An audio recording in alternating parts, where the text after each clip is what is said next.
Hey everyone, दुआ करता हूँ सब खैरियत होगा यार। चैनल पे नए हो तो वेलकम, वापस आ रहे हो तो welcome back to the channel. Video का टाइटल आप लोगों ने देख लिया कि यार सारे तो कहते हैं कि सरी, ब्रैम्पटन, वैंकूवर, टोरंटो साइड नहीं जाना चाहिए, हम सबको कैलगरी जाना चाहिए। और ये बंदा कह रहा है कि Calgary is the dead city for international students. क्यों? तो यार बैकअप है मेरे लिए उन पॉइंट्स का। तो मैंने जो सोचा कि अगर आज की डेट में आप लोग आ रहे हो कैलगरी, ठीक है, एज अ स्टूडेंट, तो क्या क्या चीज़ें आपको अपने दिमाग में रख कर आनी चाहिए और उन चीज़ों का क्या इफ़ेक्ट हो सकता है आगे जाके, ठीक है। तो मैंने वही पॉइंट्स देखा तो मेरे को लगा कि लाइक जो कंपैरिजन करते हैं ना हम प्रोज एंड कॉन्स का, तो वो एक तरह से या तो इक्वली बैठ जाता था या कॉन्स की तरफ ज़्यादा झुक जाता था कैलगरी। उन सबको डिस्कस करेंगे बिना किसी देरी के, ठीक है। वीडियो को लाइक कर दो, शेयर कर दो, और जो भी दोस्त आप लोगों के या आप अगर कैलगरी आने की सोच रहे हो तो ये वीडियो एक बार ज़रूर देखो। आपका माइंड मेकअप में थोड़ी सी हेल्प मिलेगी। डीमोटिवेटिंग वीडियो नहीं है, फैक्ट्स पे वीडियो है। तो let's just jump into the video. तो दोस्तों यार, हमारा जो सबसे पहला पॉइंट है वो है रहने का पॉइंट, ठीक है, एकोमोडेशन। हम सब ने हर जगह सुना हुआ था, लाइक सुनते भी आते हैं कि यार पूरे कनाडा में देखा जाए ना तो कैलगरी जाके रहो, हाउसिंग प्राइसेस बहुत सस्ते हैं, ठीक है। अगर आपको कुछ खरीदना है या फिर अगर आप एज अ स्टूडेंट भी रेंटिंग प्लेस देखना चाहते हो तो बहुत सस्ती है comparatively to the big cities and all those stuff. But यार वो सिनेरियो 2 साल 3 साल पहले था कि जब अगर हम वैंकूवर साइड कंपैरिजन करें, मैं सरी में पहले 2 साल पहले अगर मैं $500 रेंट देता था तो मैं कैलगरी में आई कैन बिलीव कि मैं 300 350 में वो उस स्पेस को मैं लाइक रह सकता था उस स्पेस में। बट आज का सिनेरियो बिल्कुल भी वैसा नहीं है। जो कैलगरी का रेंटिंग प्राइस है ना और जो अकोमोडेशन है वो यार सरी वैंकूवर के साथ ही बैठा है या फिर उनसे भी थोड़ा ऊपर ही है कई जगहों पे। तो ये सबसे बड़ा पॉइंट मेरे को लगा कि जो मैं सुनता आता था कि यार कैलगरी चलते हैं, रहना खाना पीना सस्ता है, बहुत सस्ता है, ठीक है, पैसे बचेंगे। मैं यहाँ आया, मैंने देखा यार बिल्कुल सस्ता नहीं है। मैं सरी में $500 रेंट दे रहा था एक बड़े कमरे के लिए, ठीक है, अपने कजन्स के साथ रह के, और मैं यहाँ पे 550 देता हूँ, ठीक है। और फिर हाउस होल्ड प्रोडक्ट्स जो होते हैं उनके भी एक्स्ट्रा होते हैं, और उसी के साथ लाइक जो कमरे का साइज़ है या फिर जो प्लेस है वो डिफरेंस है। तो मैं अगर अपने आप को कंपेयर करूँ सरी में जो मैं रहता था और यहाँ पे जो रहता हूँ, मैं रेंट भी ज़्यादा दे रहा हूँ, ठीक है, मेरी जो स्पेस है लिविंग एरिया वो भी छोटा है। तो ये चीज़ मैंने देखी कि रेंट के हिसाब से तो आप फेसबुक पे भी जब जाओगे ना, आप लोगों की प्रोफाइल पे देखोगे जो लोग जो लाइक हंट कर रहे हैं, हाउसेज हंट करते हैं अकोमोडेशन के लिए, तो वो भी लाइक प्राइसेस जो उनके होते हैं 500 550। आप फिल्टर आउट कर लो, आपको 500 से नीचे कुछ मिलेगा ही नहीं कैलगरी में। तो सबसे पहला पॉइंट कि यार आप इंटरनेशनल स्टूडेंट आ रहे हो, आप ये सोच कर आते हो कि रहना पीना हमारा जो फर्स्ट मंथ थोड़े से खर्चे हैं वो थोड़े लिमिटेड रहे हैं, बट जो हाउसिंग है वही सबसे बड़ा एक खर्चा आपका बन जाता है, और आजकल वो बिल्कुल भी चीप नहीं है। हाँ जी, तो यार अब अपने दूसरे पॉइंट की बात करते हैं जो है कॉलेज या यूनिवर्सिटीज़ की फ़ीस। तो यार सिंपल सी बात है, जितना अच्छा नाम होगा कॉलेज यूनिवर्सिटी का उतनी उसकी थोड़ी फ़ीस भी होगी। अगर आप कोर्स स्पेसिफिक बात करते हैं कि मान लो अगर आप आईटी फील्ड के कोर्स में आ रहे हो तो उनकी जो कॉलेजेस में फ़ीस है वो ज़्यादा है, ठीक है, यूनिवर्सिटीज़ में भी ज़्यादा है। और अगर नॉर्मल कोर्स भी कर रहे हो तो कंपैरेटिवली वैंकूवर, ब्रैम्पटन इन साइड से थोड़ी सी कम होएगी, बट फीस तो है ही है यार। तो मैं ये सजेस्ट करूँगा आप लोगों को कि अगर जब भी आप कॉलेज या यूनिवर्सिटी देखते हो तो आप उस हिसाब से देखो कि अपना जो कोर्स भी देख रहे हो कि यार मैं यहाँ पे आ रहा हूँ, ये इतनी मेरी फीस है, मेरा मोटिव क्या है, मैंने अपनी फीस भी निकालनी है, ठीक है। अगर नहीं निकालनी तो वेल एंड गुड है यार, आपको पता है मेरी फीस आती रहेगी घर से, तो आओ कैलगरी आओ, आराम से रहो, ठीक है, आपका कोई भी मेजर खर्चा नहीं होने वाला। लेकिन अगर आप एज अ थॉट लेकर आ रहे हो कि यार मैं कैलगरी जाऊँगा, मेरे को काम भी मिल जाएगा, ठीक है, बेसिक पे 15 है यहाँ पे, ठीक है, इस चीज़ का भी ध्यान रखना। और जो फीस होती है वो आपकी 40,000 35,000, लाइक मैं 2 साल की बता रहा हूँ आपको, कि इतनी बैठ जाती है। और इतना अर्न करना, सेव करना, it can be quite difficult. अगर आप बेसिक पे भी देखो कि आपको आते ही कोई अच्छी वेयर हाउस कोई भी जॉब नहीं मिली तो आप उस पे जोड़ोगे, ड्रॉप लोगे, जो भी करोगे, तो वो that can be a tad bit difficult. तो जो उनकी फीस है थोड़ी सी ज़्यादा हो सकती है, कई कोर्सेज पे डिपेंड करता है। और अगर आप सोच रहे हो कि मैंने फ़ीस खुद निकालनी है तो that can be really difficult task. तो ये चीज़ ध्यान में रखना ज़रूर कि अगर आप यहाँ पे आ रहे हो और ये सोच रहे हो कि घर से फीस आ जाएगी देन इट्स गुड, लेकिन अगर आप फीस निकालना सोच रहे हो तो पूरी प्लानिंग के साथ आना, पूरा अपना एक एक स्टेप ना मेजर कर कर आना कि ये मेरा लाइक जो होता है ना प्लान होगा कि मैंने ऐसे ऐसे करना है, वो सारा एक्यूरेट होना चाहिए ताकि आपको बाद में कोई डिफिकल्टीज ना आए।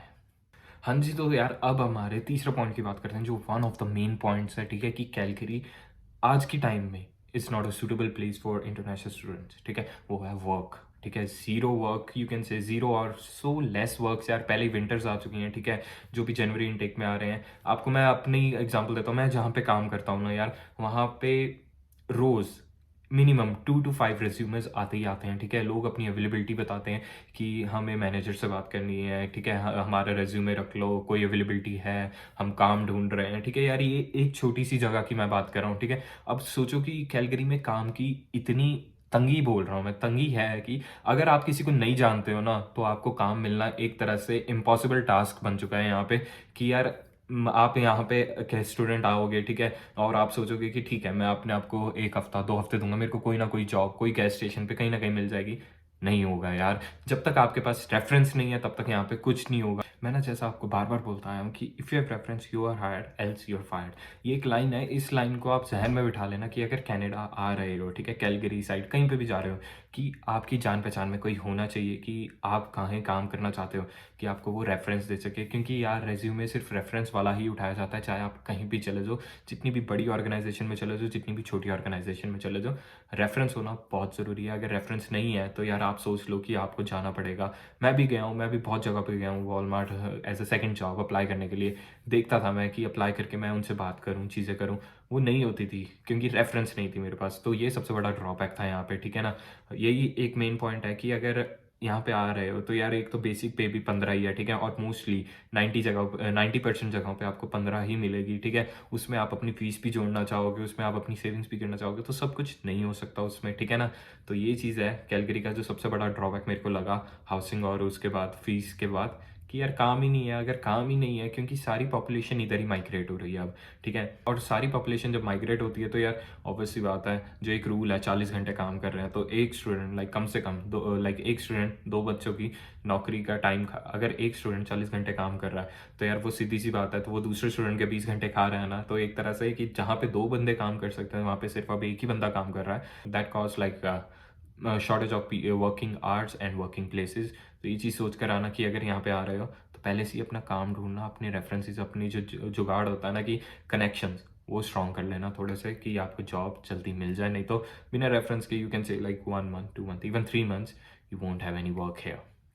तो गाइस यार अभी तक तो मैंने मेरे को जो मेन 3 चीज़ें लगी यहाँ पे नहीं मूव होना चाहिए, क्यों नहीं होना चाहिए, वो मैंने आपको बताया। अब जो अगली कुछ चीज़ें हैं वो मैं बताता हूँ कि लाइक जो चीज़ें अच्छी भी हैं कैलगरी के बारे में। पहला तो यार यहाँ पे जो टैक्स है वो सिर्फ 5% करता है यार, कंपेरेटिव टू BC और ऑन्टेरियो जहाँ पे 12% 13% टैक्स करता है। तो आप कह सकते हो कि अगर आप कोई भी चीज़ बाय कर रहे हो तो वहाँ पे आपको कुछ टैक्स कम देना पड़ता है। फॉर एग्जाम्पल अभी मैंने एक $2000 की एक चीज़ परचेज करी, ठीक है, और एल्बर्टा में मेरे को सिर्फ उस पर 5% टैक्स देना पड़ा।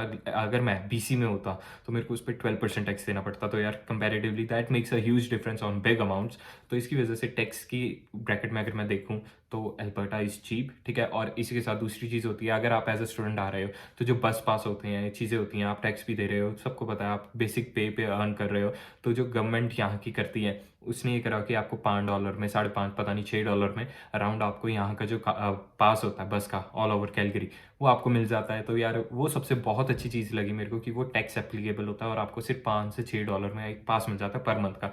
BC में इतना सस्ता नहीं होता, BC में $50 तक जाता है, वो भी आपको यू पास स्कूल वाला मैंने बहुत बार बताया वहाँ से मिलता है, ठीक है। यहाँ पे $5 में हो जाता है। तो ये एक one of the good things है टैक्स के रिलेटेड। अब जो दूसरी चीज़ है जो मेरे को ठीक ठाक लगी, वो होता है कि यार अगर आप एज अ स्टूडेंट आ रहे हो, ठीक है, तो आपका माइंड तो सेटअप है। मैंने जो अभी ड्रॉबैक्स बताए कि फ़ीस ज़्यादा हो सकती है, ठीक है, कहीं पे जहाँ भी आप जा रहे हो, रेंटिंग थोड़ी हाई है, ठीक है, वर्क मिलना थोड़ा बहुत लो हुआ है, ठीक है। इसके अलावा जो PR होती है यार, एक बस यही फैक्टर होता है PR का जो सारे बच्चे देखते हैं कि अगर मैं अल्बर्टा में ही स्टडीज़ कर रहा हूँ तो मैं यार स्टडीज़ करने के बाद 6 महीने किसी भी पोजीशन पे जाऊँगा और मैं PR हो जाऊँगा। तो वो चीज़ होती है कि मेरी PR हो जाएगी, मेरे को अपनी स्टूडेंट लाइफ 2 साल 1 साल जो भी आप करना चाह रहे हो यहाँ पे वो निकालनी है। उसके बाद जो PR है दैट्स रियली ईजी, ठीक है। तो ये जो पॉइंट है PR का, आपके जो ऑप्शंस खुल जाती हैं अगर आप अल्बर्टा में ही आ रहे हो एज एन इंटरनेशनल स्टूडेंट, किसी और प्रोविंस में नहीं जा रहे, तो आपकी जो स्टडीज़ काउंट होती है ना, तो वो आपके पॉइंट्स ड्रास्टिकली इंक्रीज कर देती हैं और उसकी वजह से जो आपका PR प्रोसेस है वो बहुत ही शॉर्ट हो जाता है और फास्ट हो जाता है। तो ये मेरे को एक बहुत अच्छी चीज़ लगी कि अगर मेरे को ऑप्शन मिलती 2021 में कि यार कैलगरी आ जा, तेरी PR, मेरे को तब नहीं पता था ये चीज़ कि तेरी PR 6 महीने में हो जाएगी, 7 महीने में हो जाएगी, ठीक है। तो definitely I would have chosen Calgary instead of Vancouver. और इस इन चीज़ों के अलावा मैं बस यही कहूँगा कि जो पब्लिक अकोमोडेशन मैंने आपको बताया, चीज़ें हैं अच्छी-अच्छी कैलगरी में हैं। ये नहीं है कि सारा ही गलत है कि कुछ भी अब लाइक सरी जितना ऑब्वियस सी बात है, पॉपुलेशन इंक्रीज़ हो रही है, बहुत सारे स्टूडेंट्स इधर आ रहे हैं, बहुत सारे प्रोविंसेस से लोग माइग्रेट होते हैं एज़ मी, ठीक है? तो उनकी वजह से कुछ ना कुछ तो इम्पैक्ट पड़ता है और उसका सबसे ज़्यादा impact I will say international student पे पड़ता है, ठीक है ना? तो इसीलिए मैं आप लोगों को कहूँगा कि अगर कैलगरी आ रहे हो तो यार अपनी ना पूरी एक रिसर्च कर कर आओ, अपनी इन्फॉर्मेशन लेकर आओ कि यार मैं यहाँ जा रहा हूँ, अगर मेरा एम है कि मैंने फ़ीस जोड़नी है तो वो जुड़ जाएगी या नहीं जुड़ेगी, ठीक है? और मेरा एम अगर सिर्फ पीआर है, फ़ीस घर से आ जाएगी, तो यार बिल्कुल आओ कैलगरी, एल्बर्टा में कहीं पे भी आओ, आपकी पीआर बहुत जल्दी हो जाएगी, ठीक है? अब ये सारी चीज़ें तो मैंने ड्रॉबैक और वो बता दिया आपको कि कौन से थोड़े से प्रोज़ एंड कॉन्स होते हैं, ठीक है? अब मेरे डिसीज़न पे बात करते हैं कि मैंने क्यों कैलगरी चुना, मैंने जब इतनी खामियाँ बता दी इसकी, तो मैं कैलगरी क्यों आया? Let's talk on that. तो यार मेरा जो डिसीजन था कैलगरी आने का वो सिंपल था, पीआर सबको चाहिए, ठीक है ना? जो मेरा वो था पर्सनली कि मैं पहले काम ढूंढूं उसके बाद मूव हूँ। कई लोग सोचते हैं कि यार मूव हो जाते हैं काम ढूंढ ही जाएंगे, यार आज की सिचुएशन में आप कहीं पे भी मूव होगे ना, तो ये अप्रोच के साथ जाओगे तो भैया काम तो नहीं मिलने से रहा 1-2 महीने, unless and until you have a reference. Reference वाला वर्ड याद रख लो, बहुत काम आता है, ठीक है? तो मैं भी एक तरह से, मेरे को अल्बर्टा में काम ऑलरेडी रेफरेंस पे मिल चुका था कि मैं किसी को जानता था, उनके आगे नून में थे, उन्होंने कहा कि या व्हाई नॉट। तो मैंने पहले अपना काम सिक्योर करा, मेरी स्टडीज़ डन हो गई थी, मैंने बीसी में स्टडीज़ करी। जो मैंने आपको कहा कि फ़ीस वहाँ पे ज़्यादा होती है, बट लाइक यार मेरे को पता था कि फ़ीस ज़्यादा तो वो पैसे भी ज़्यादा देते हैं, मिनिमम वेजेस उनकी ज़्यादा है, ठीक है? अपॉर्चुनिटीज़ ज़्यादा हैं वहाँ पे और मैं अपनी फ़ीस जोड़ सकता हूँ। मेरा जो एक प्लान था स्टेप बाय स्टेप, वीडियो उन पे बनाई है, वो भी चेकआउट करो, ठीक है? तो मेरे को पता था मैं उसके अकॉर्डिंगली अपना अकम्प्लिश कर लूँगा गोल। तो इसलिए मैंने वहाँ पे स्टडीज़ करी और उसके बाद अगर मेरे को फील्ड में उस समय जॉब मिल जाती तो मैं कभी मूव होता ही ना यहाँ पे, but due to some circumstances I moved here because of my PR, ठीक है? और मैंने अपनी अपॉर्चुनिटी पहले देख कर रखी। ऐसा नहीं था कि यार कोई ना, अभी यहाँ पे बीसी में रहते हैं, पैसे जोड़ते हैं, बाद में कहीं पे भी मूव हो जाएंगे, हो ही जाएगा। वो चीज़ नहीं होती यार, यहाँ पे सारी चीज़ें आपको देखनी पड़ती हैं और वही मैंने करा कि लेट होने से अच्छा मैं पहले ही मूव हो जाऊँ, ठीक है? अपने वर्क परमिट के उस पे। तो यही हुआ, मेरा वर्क परमिट भी बाद में आया, मैं पहले यहाँ कैलगरी आ गया, मेरे को पता था वर्क परमिट ईज़िली आ जाएगा और यही डिसीज़न था, मेन रीज़न कि मैंने अपना पहले काम ढूँढा, उसके बाद मूव हुआ। और जब मैं वहाँ पे रेंटिंग का देख रहा था ना सरी में बैठा, तो मैं, मेरे दिमाग में एक ही चीज़ है, यार सारे बोलते रहते हैं कि ये सस्ता है, बहुत सस्ता है, ठीक है? पैसे बचेंगे, पैसे। पैसे पता कहाँ बच रहे हैं मेरे पास गाड़ी है, बस मेरे तेल में पैसे बच रहे हैं, ठीक है? और वो भी लाइक जो इंश्योरेंस है वो उसे कवर कर देती है। बीसी में मैं आपको kid you not, Ontario BC में एल्बर्टा से इंश्योरेंस सस्ती है। एल्बर्टा में insurance as a new driver for me it's costly. तो वो चीज़ ड्रॉबैक था यहाँ पे मेरे को कि जो पैसे मैं तेल में बचा भी रहा था वो मेरी इंश्योरेंस खा जाएगी, ठीक है? तो ये चीज़ है। तो एज सच मेरे को कोई भी डिफरेंस नहीं लगा कि मैं पीसी में रह रहा था, मेरे इतने ही एक्सपेंसेस थे, मेरी सेविंग्स उतनी थी। अब मेरी सेविंग ज़रूर कम होगी, मेरे एक्सपेंसेस उतने ही हैं और थोड़े से ज़्यादा ही आप कह सकते हो। तो ये चीज़ है, but I have a bigger picture in my mind, तो उसकी तरफ मैं वर्क कर रहा हूँ और इसीलिए मेरा डिसीजन था कि यार कैलगरी मूव हो जाता हूँ क्योंकि I found my work first. तो यही सबको सजेस्ट करूँगा कि कहीं पे भी जाना है, कहीं पे भी आ रहे हो, कैलगरी आ रहे हो, तो यार पहले रिसर्च कर कर आओ, ठीक है? किसी को नहीं जानते, ये नहीं है कि किसी को नहीं जानते तो कुछ नहीं बनेगा आपका यहाँ पे। ईजी है सब कुछ, ठीक है? बस थोड़ा टाइम लग जाएगा depending on the situations right now, क्योंकि सारे माइग्रेट हो रहे हैं एज अ सेड, तो वो इम्पैक्ट करता है, ठीक है? बस वीडियो का मोटिव ये नहीं था कि आप लोगों को डिमोटिवेट करना, वीडियो का मोटिव था कि आप लोगों को फैक्ट्स प्रेजेंट करना कि आज की डेट में आप लोग हमेशा सुनते हो घर सस्ते हैं, ये सस्ता है, वो सस्ता है। अरे है सस्ता, बट आज की डेट में कुछ भी वैसा नहीं है, ठीक है? If you go for buying those option are cheaper, yes, but renting and accommodation not cheap. आप सरी का घर उठा के देख लो, आप कैलगरी का घर उठा के देख लो, सरी का फिर भी सस्ता मिल जाएगा आपको, I am telling you that, ठीक है? तो पूरी वीडियो का सार बस ये है, आपको इन्फॉर्मेशन देना कि अपनी एक नोट्स बनाओ, अपनी रिसर्च करो, आ ही रहे हो तो क्या प्लान आप कर सकते हो, ठीक है? डिमोटिवेट करना बिल्कुल नहीं था, वीडियो से सीखो, ठीक है? वीडियो पे प्लान बनाओ, बस। तो मिलूंगा आप लोगों को अब बहुत ही जल्दी एक नई वीडियो के साथ। जो अगली वीडियो होगी वो बहुत ही अमेजिंग होने वाली है, उस वीडियो को मिस आउट ना करना क्योंकि उसमें मैं कुछ अलग करने वाला हूँ जो मैंने आज तक नहीं करा। It be the first time, so see you guys in the next video. Till then, take care, stay safe. It's Eddie signing off.